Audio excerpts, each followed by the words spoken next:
Estamos con Enrique. Superhéroe. Fíjate que eres el segundo hombre que entrevistamos las mujeres fantásticas.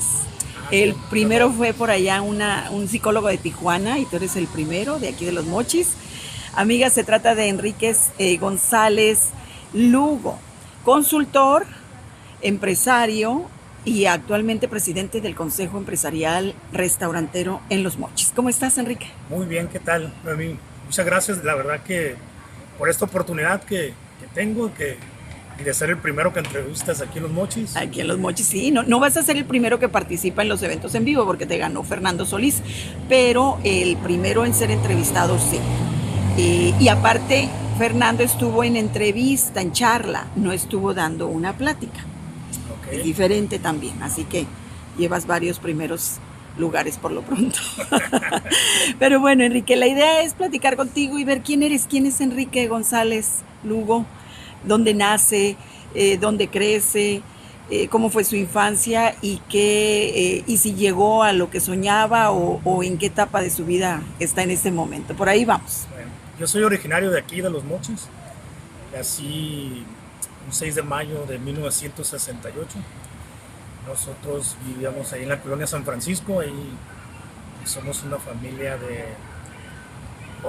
7 hermanos y yo. Mi papá y mamá están fallecidos y el hermano menor falleció en la pandemia, en mis brazos. Ay, Creo que qué es una de triste. las experiencias más tristes que he tenido en mi vida y más desesperantes de no poder hacer nada. Nada. Ahí me quería sentir Superman, Dios y poder hacerlo, pero desafortunadamente fue un infarto fulminante y la verdad me dejó Muy marcado, marcado, sí. marcado para siempre porque no se olvida. Sí, sí, sí, no, por todo lo que significó la pandemia también para Claro que sí, muchísima gente. así es. Todos perdimos a alguien, ¿eh? La Todos verdad, y todos. nos dio muchas lecciones. Creo que la pandemia realmente nos enseñó que todo lo material no nos sirve. Y a veces nos desvivimos por el tener, y nos olvidamos del ser, ¿verdad? Y creo que es Así lo más es. importante. Yo tuve una niñez, te puedo decir que eh, feliz, muy feliz, a pesar de nuestras carencias económicas, pero siempre fui un niño inquieto, siempre fui muy soñador, muy de imaginarme cosas. ¿Cuántas hermanas y hermanos Una son? hermana y seis hombres y yo. Y la competencia en casa era Sí. fuerte. Yo soy más o menos como los del medio hacia abajo. Ajá. Tengo El sándwich. el sándwich. Ya cuando te va quedando la ropa de todos. Sí, sí, sí. Y te digo que fue feliz y porque nos divertimos con lo que teníamos. Vaya, Exacto, exacto. así era. No andabas Sí.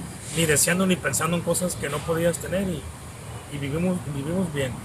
A Y pesar en de todo. aquellos años la colonia San Francisco estaba en las orillas. Sí, estaba en las orillas. Era como estar en un ejido. Haz de cuenta, por ejemplo, el Ejido México era lo más lejos. Decías, uy, mira el Ejido México a Compuertas, era lo Sí, más sí, lejos. sí. Ahorita ya está todo cerca. Así es. Y mi etapa en la primaria, bien. Mi papá era albañil, Ok. todos le ayudábamos a trabajar. Y él me enseñó a leer antes de entrar a la escuela.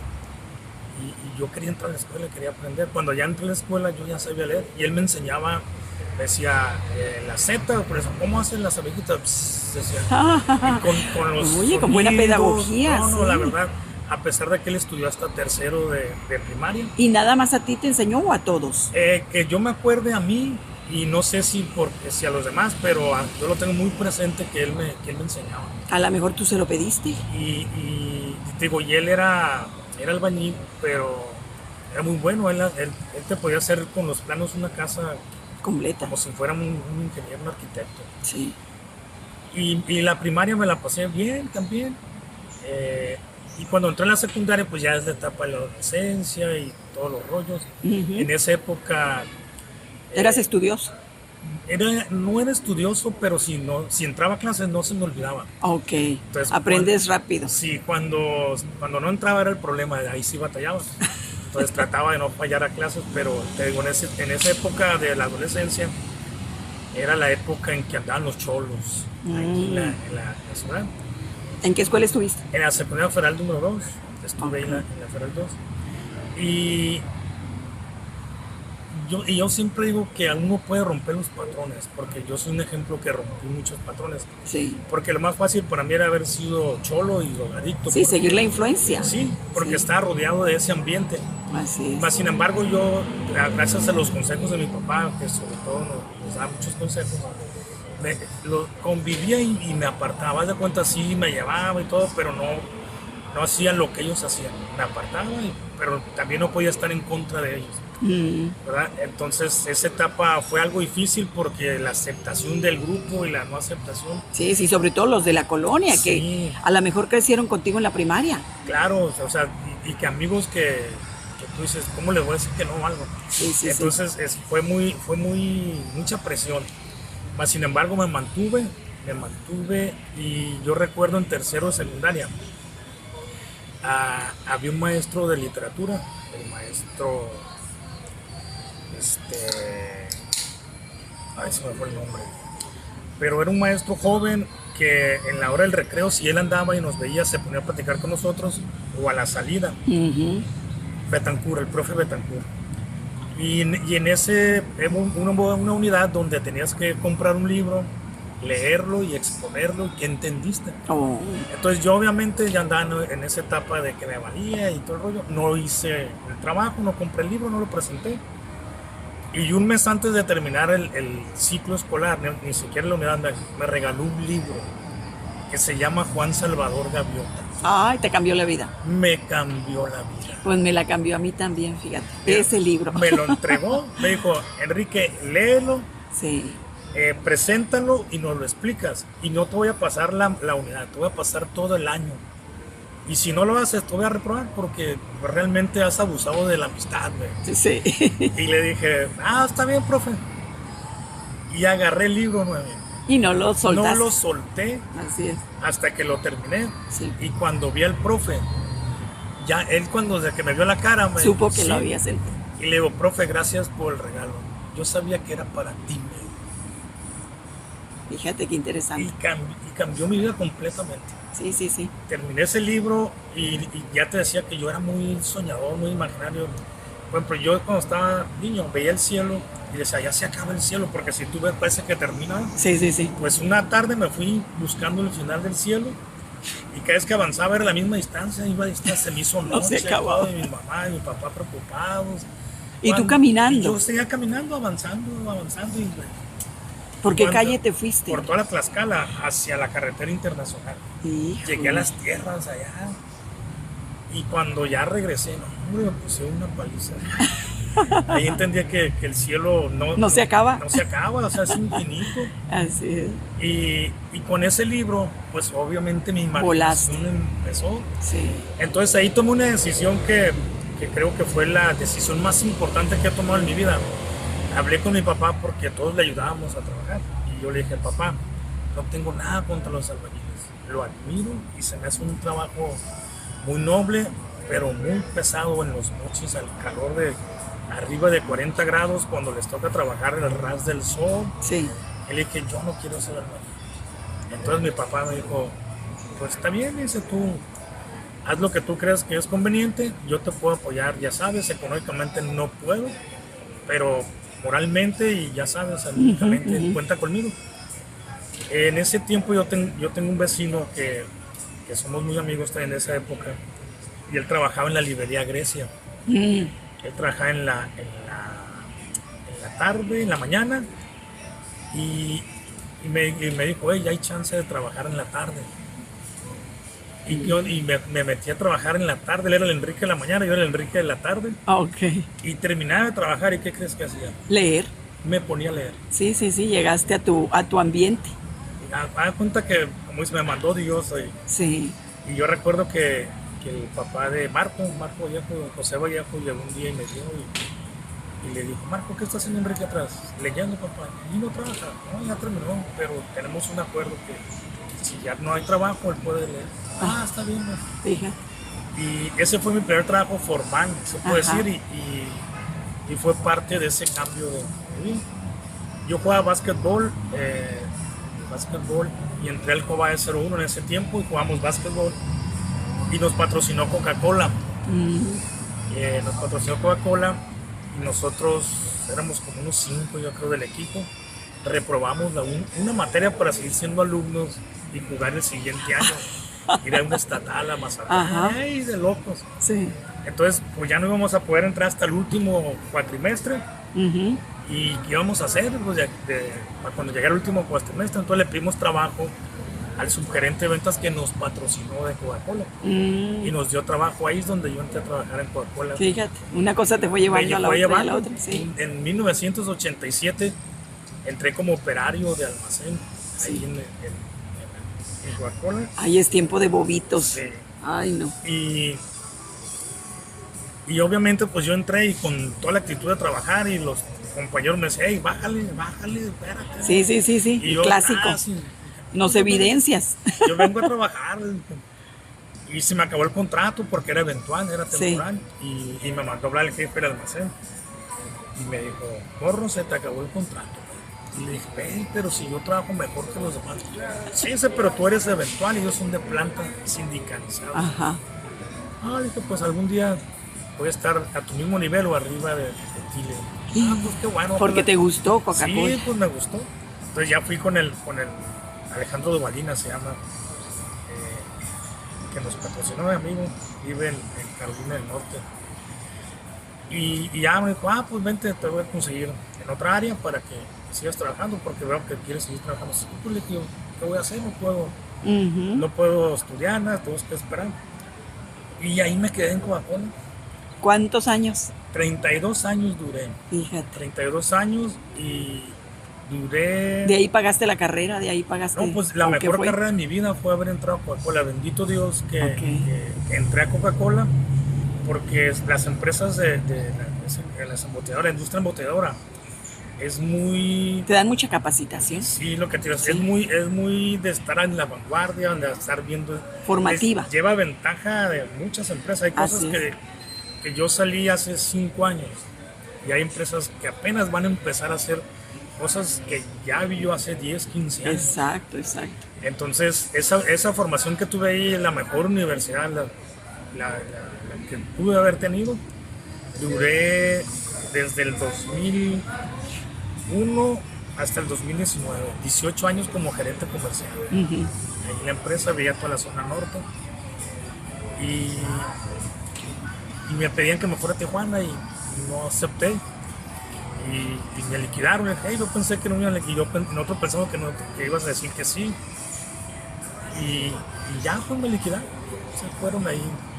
Porque fue un periodo de 12 años y me fui a Colima un año. Y regresé. Entonces fue volver a empezar. Volver a empezar con ellos. Pero la verdad que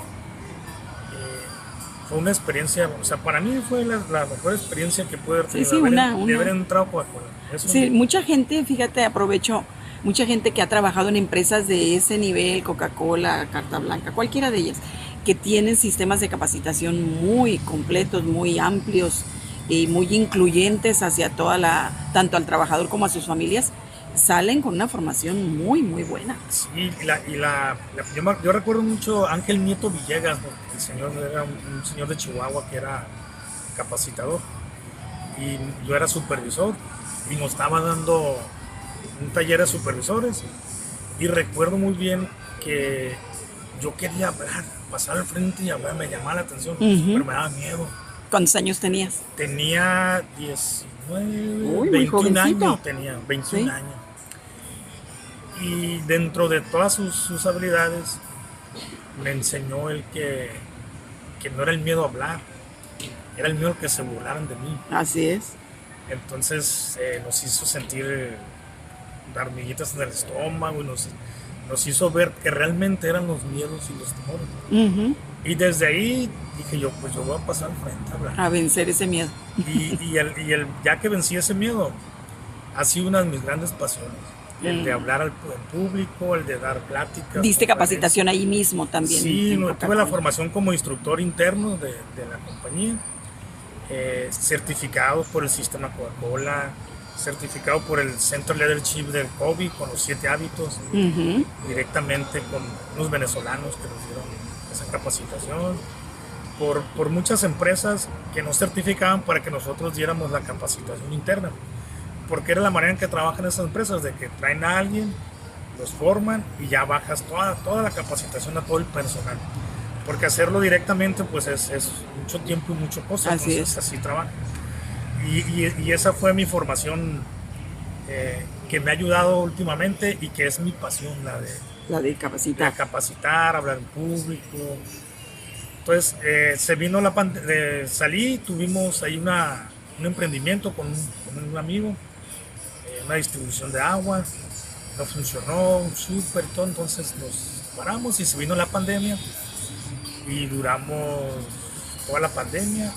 Y obviamente pues sí tenía dinero, pero invertido, no tenía, se me estaba acabando el flujo. Así es. Entonces no cabe duda que cuando la necesidad te hace más creativo. Así es. Y decíamos con mi esposa, y ya ves que las mujeres son más de la Aventadas seguridad, de lo que sea. de decir, oye, ¿qué vamos a hacer? Puede uno estar pensando qué hacer y ellas, hey, nos surge, despierta, ¿qué Ok. vamos a hacer? Les gusta más la seguridad, pues. Sí, sí, sí. Y ya pues ¿qué tenemos? Pues el terreno era nuestra casa de campo. Ahí no está la chimenea, aquí me voy a sentar a ver correos mis nietos, ahora me siento, veo pasar los clientes. Cambian las circunstancias, ¿no? Y no, pues está el terreno. Y a mi esposa le gusta mucho la cocina, lo trae de su mamá era buenísima para cocinar. La señora me conquistó con la comida. Y ya dice, pues vamos haciendo algo en el restaurante, vamos comiendo, algo de comidas, ¿qué hacemos? No habíamos que poner sin mariscos, y desayunos, y comidas. Y dijimos, vamos haciendo desayunos. En ese tiempo empezó a haber ese tipo de restaurantes, pero a la periférica, en las zonas rurales, restaurantes así campestres al aire libre. Vamos haciendo algo así parecido, dijimos, pero a la carta. Nosotros nos gustan los buffets. Y a veces nos los piden, y dicen, no, es a la carta, es a la carta. Entonces decidimos hacerlo, ya teníamos toda la infraestructura porque era nuestra casa de campo, pero ahí eran las reuniones familiares, las fiestas, todo. Ya nomás nos faltaban utensilios, personal y la materia prima. Entonces empezamos a poner ya una fecha, liberaron en la segunda ola del COVID, se acabó el confinamiento y empezó a salir la gente y fue cuando nosotros dijimos, vamos abriendo. Y la gente buscaba espacios al aire libre. Entonces cuando abrimos, mi esposa y así, ¿y cómo nos irá a ir? ¿Y cómo nos irá a ir? Ya teníamos como una semana antes trabajando con la gente y lo pudimos hacer. Y mi esposa así, no, pues tendré comida de litros por los que quieran llevar. Tenemos un menú de una carta básico, lo más básico. Y bendito Dios, pues el tener muchas amistades, muchos conocidos nos ayudó porque desde el primer día nos pusieron una pela el primer día. ¿De mucha gente? De mucha gente. Fíjate. De mucha gente, bendito Dios. Y desde ahí, poco a poco, hemos estado creciendo, cambiando el menú. Ya nuestro menú es de doble carta por los dos lados. De empleado de confianza de muchos años, de consultor, porque esa parte creo que también la empezaste a ejercer. Ahora restaurantero. Jamás en mi vida me imaginé que íbamos a terminar siendo restaurantero. Y es cuando yo digo que, así como dicen, el hombre sabe dónde nace, pero no sabe dónde muere. También sabes dónde empiezas a trabajar, pero no sabes dónde vas a terminar de trabajar. Y es una vida muy diferente, porque quieras o no, cuando trabajas para una empresa, pues no puedo decir que es más fácil, ¿no? Son exigencias diferentes. Sí, pero la responsabilidad total no es tuya. Sí, de alguna manera tienes tu sueldo, tus prestaciones, tu aguinaldo, tus vacaciones. Sí. Y acá no, acá tienes que pagar esto, tú tienes que dar los sueldos, tú tienes que dar las prestaciones, tú tienes que dar... Ya desde ahí cambiarte el chip a ser empresario, sí. Yo creo que a lo mejor es más difícil que cuando empiezas de cero. Sí.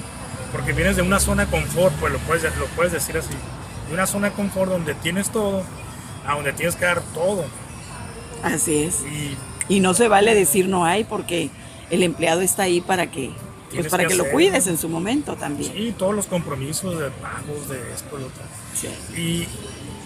Y la verdad que cuando yo salí, yo no asimilaba el haber salido Coca-Cola. Yo no me veía fuera de Coca-Cola. Yo pensaba que no había otro mundo fuera de Coca-Cola. Sí. y yo dije, aquí me voy a jubilar, aquí voy a estar, como se pensaba antes, la gente antes era dentro de una empresa y ahí morirse. Sí, sí, sí. Y de repente me veo fuera, imagínate, todos los días yendo a Coca-Cola, todos los días, 32 Sí, años. no saber qué hacer con tu tiempo, es Y bien de interesante. repente ya nada. Yo creo que sí tardé unos 2 años o 3 ya de que asimilar bien de que se acabó para siempre. Sí, Y sí batallé, tío, mentalmente y emocionalmente, sí me pegó, sí me pegó. fíjate. Pero estoy muy agradecido con ellos, a pesar de eso, les agradezco porque pues, realmente ahí me forjé Ujú. como trabajador y formé mi familia y todo lo que tuve a través de ellos lo tuve porque pues no me lo regalaron pues, pero pude sacarlo Claro. ahí trabajando. Y ahí empezó esa aventura del terreno, el restaurante del terreno. Y ya vamos a cumplir 4 años, ahora 4 el años 26 de octubre, Sí, sí. y qué rápido pasa el tiempo. Y la verdad nos ha dado muchas satisfacciones, mucho trabajo, problemas, pero Relaciones. muchas satisfacciones, muchas relaciones. Y considero que nosotros somos patrones buenos, no buenos de decir Tontos dejados. tontos dejados, eso, sino que sabemos que son personas que Conscientes. sienten, que piensan. Patrones conscientes. Así es. Y eso nos ha favorecido con tener un equipo de ¿Cuánta trabajo. gente tienes? Tenemos 8 gentes y el fin de semana 11 gentes. Ok. 11 familias en su momento, La aunque ver- son puros jóvenes la La mayoría. verdad que empezamos con pura familia y todos los que no son familia nos dicen tíos de todas maneras. Ah, ok.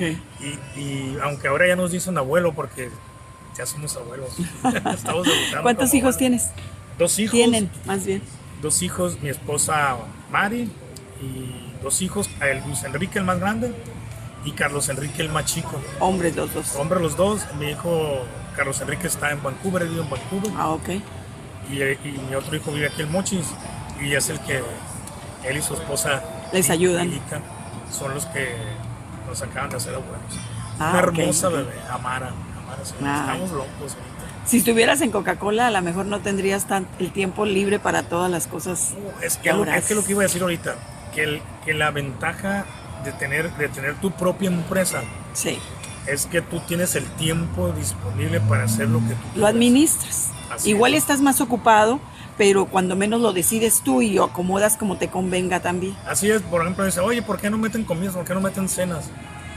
Con lo que tenemos. Porque son solo desayunos, son ¿verdad? solo desayunos. Con lo que tenemos nos da el tiempo suficiente y nos sentimos que vivimos bien y que tenemos ese tiempo.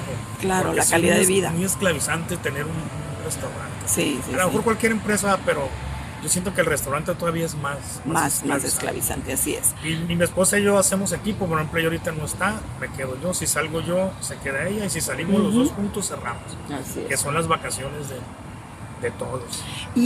Ahora, entrando a otro terreno, Todos los terrenos. a todos los terrenos, ¿haces consultoría actualmente o estás de lleno nada más como empresario?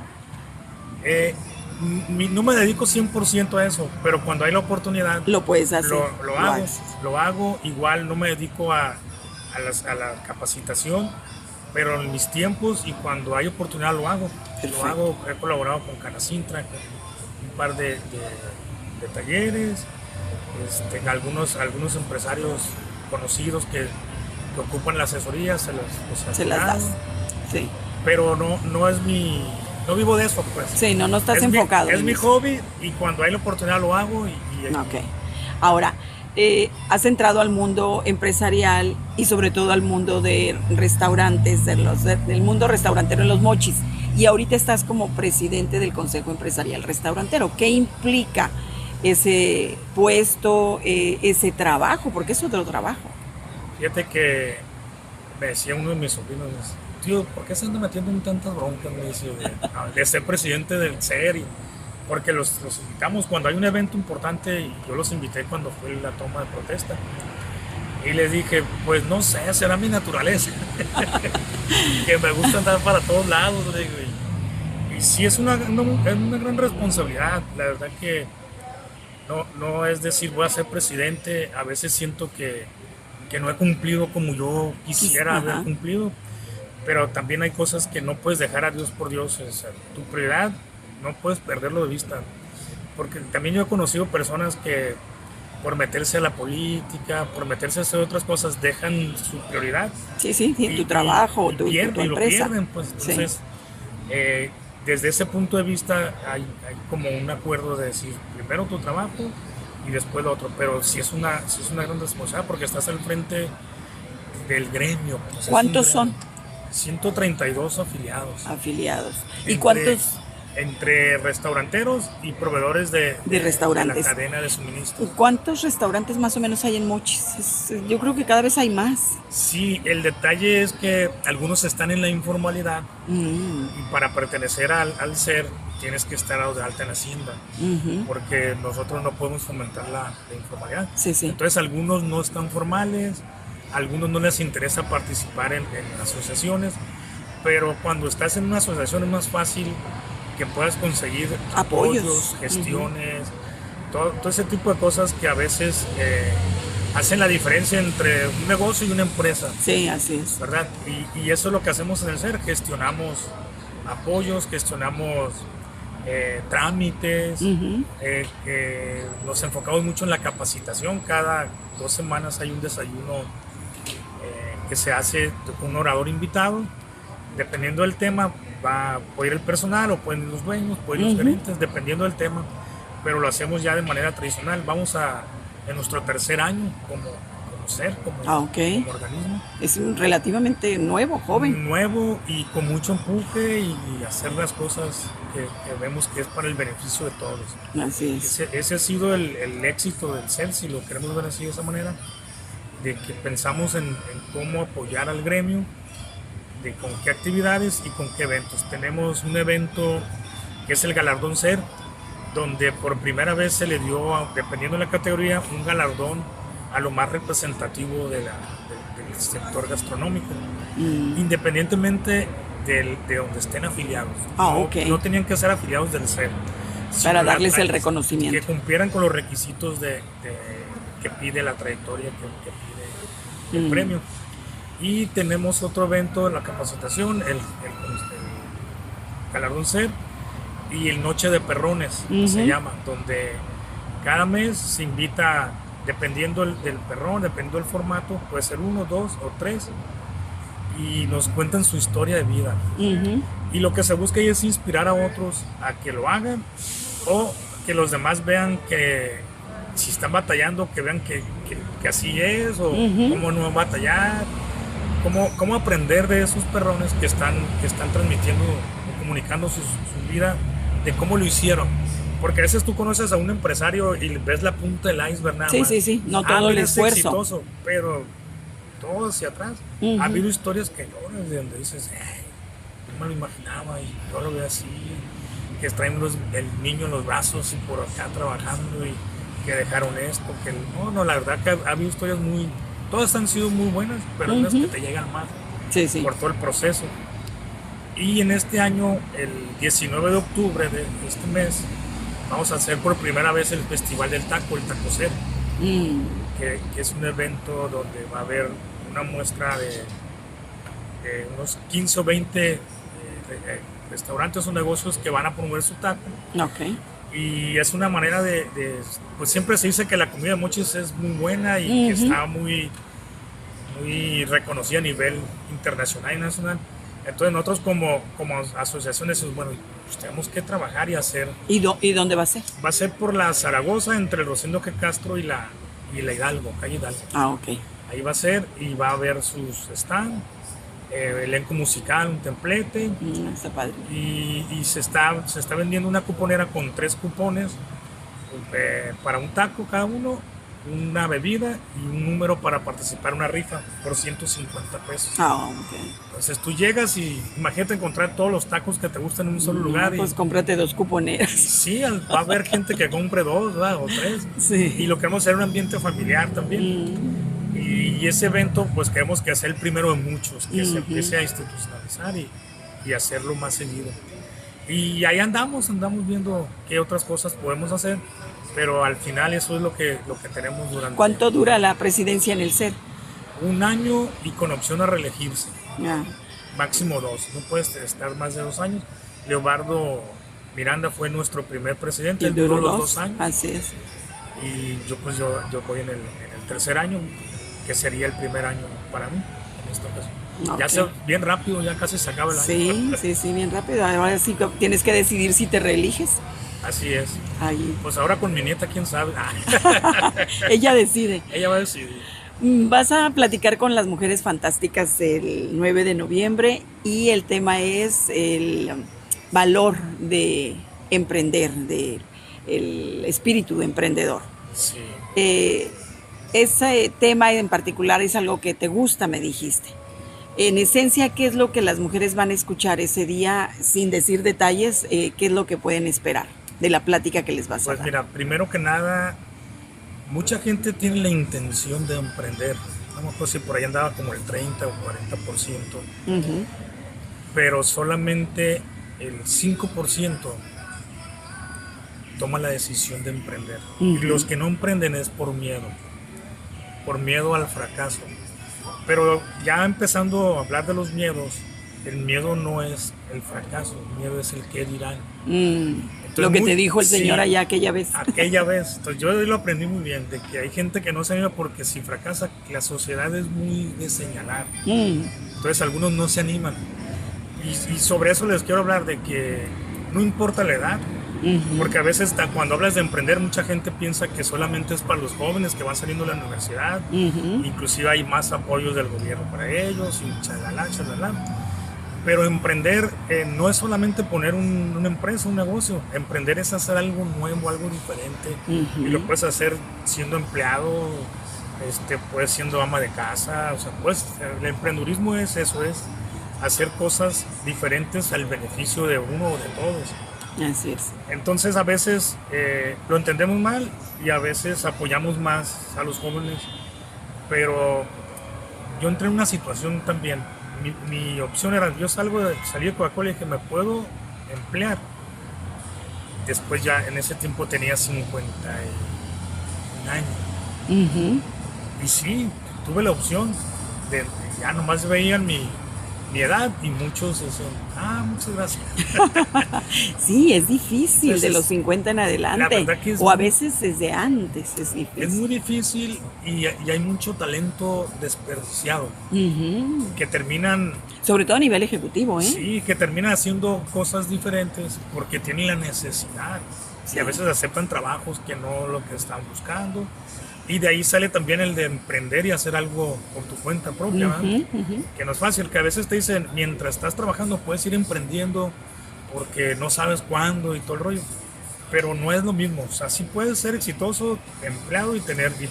Sí, ahora, emprender es iniciar cualquier actividad nueva, tengas un producto, un servicio que vendas, pero ahora, ¿qué diferencia hay entre emprendedor a empresa?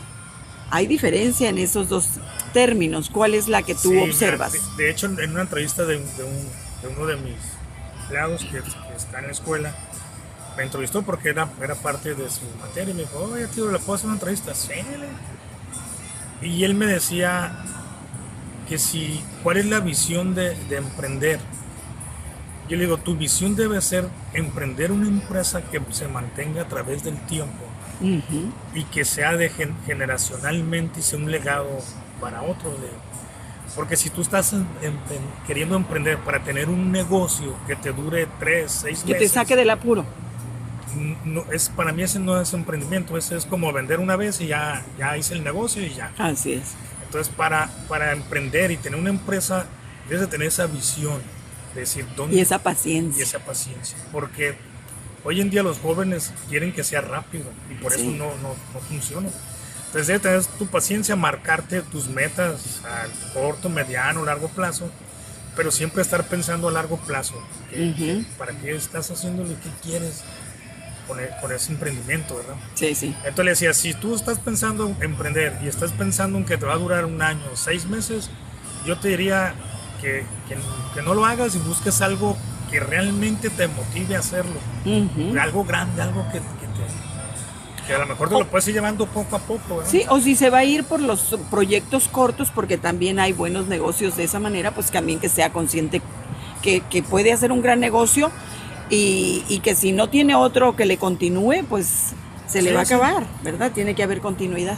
Que haya continuidad. Y como dices, tienes razón, hay gente que puede tener varios negocios y que ya sabe que vas porque fue una eventualidad. Pero eso no es hacer empresa. Eso no es es hacer negocio. Eso es hacer negocio. Entonces tienes que definir bien. Si vas a emprender para hacer empresa, debes estar consciente que no va a ser a los 3-6 meses tu resultado. Ojalá y te lo diera. Pero tienes que tener paciencia y empezar viendo, primero que nada, cuál es tu visión y cómo vas a ir avanzando. Sí, sembrar y luego estar dispuesto a cultivar, porque si no cultivas, la semilla no germina. Y también les voy a platicar de la experiencia de trabajar en pareja. Eso es importante. Porque es una situación que se ve muy fácil, pero no es fácil. Sí, porque a veces el dinero entra por la puerta y el amor sale por la ventana si te descuidas. Y luego, pues imagínate, 32 años trabajando y yo llegando a mi casa y ama de casa y de repente, pues ya no vas a ser ama de casa, ahora vas a trabajar. Ahora es la chef responsable. La jefa, además yo siempre lo he dicho, ella es la dueña. Ella es la de ahí. Y sí hay una situación ahí que no la voy a decir en el video para que pero sí es importante. Es muy